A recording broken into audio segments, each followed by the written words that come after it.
Hello everyone, I'm not a cyborg. Once again, there's a disturbance in the force, so I feel compelled to respond.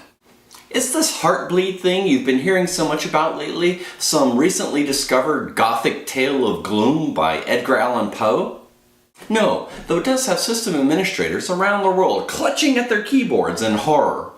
Today I'd like to talk about this Heartbleed OpenSSL security vulnerability and how it affects you. Simply put, Heartbleed is a security vulnerability recently made public that affects, in some estimates, up to 2/3 of the servers on the internet, as well as millions of mobile and network infrastructure devices. This vulnerability, which we'll discuss in more detail in just a moment, allows anyone on the internet to eavesdrop on computer communications previously thought secure, steal data, your username and passwords, and impersonate servers and services. In other words, this vulnerability affects hundreds of thousands of websites previously thought secure. It's a really big deal, and security experts are using words such as catastrophic and biggest exploit in the last 12 years. What is Heartbleed? Heartbleed is the result of a simple coding error in OpenSSL, which is one of the world's most popular software libraries used to help secure communications between computers and other devices on the internet. As an example, when you use your computer to surf to some websites on the internet, your computer is using something called Hypertext Transfer Protocol. Using this protocol, the back and forth communications between your computer and the website servers are unencrypted, meaning anyone on the network can view the information being transferred. But some websites use the secure version of this protocol in order to encrypt, to protect the communications between the computers. You may have noticed a little lock on your browser when you log into certain websites, or when you enter in your credit card information for online transactions, or when you're doing online banking. This little lock means that the website you're on is using the secure version of this protocol, and OpenSSL is one of the most popular libraries used to provide this secure protocol. Now, here's where this coding error comes into play.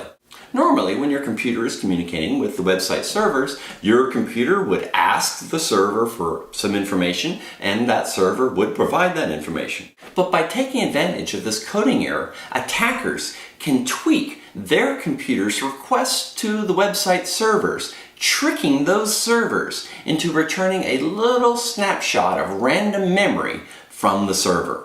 This little snapshot of random memory returned by the server can contain lots of interesting information, such as your usernames and passwords, as well as the supercritical encryption keys of the server itself. These keys can allow the attacker to decrypt communications with that server in the past, or impersonate that server going forward. And there's absolutely no trace left on the server from this attack. This coding error has been in OpenSSL since 2011.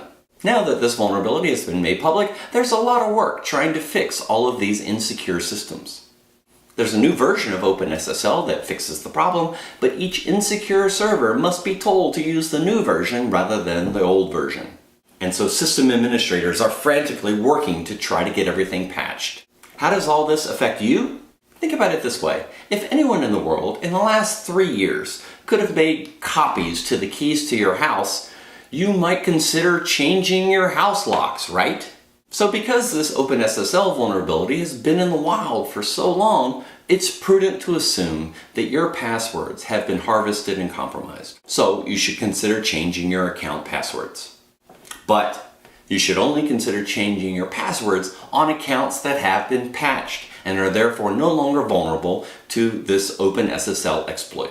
According to Mashable, popular sites such as Facebook, Instagram, Yahoo, Dropbox, and Google have patched their systems, so it's okay to change your password for those systems. So because this Heartbleed vulnerability is so widespread, I wanted to give all you cyborgs some information so that you can make wise security decisions about your online accounts.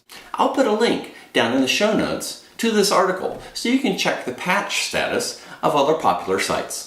I hope this information has been helpful. Be sure to like this video and subscribe to my YouTube channel so you don't miss out on any videos coming your way soon. And if you'd like to see a previous episode of Not a Cyborg, click right over here and check down in the show notes for other links that you might find of interest.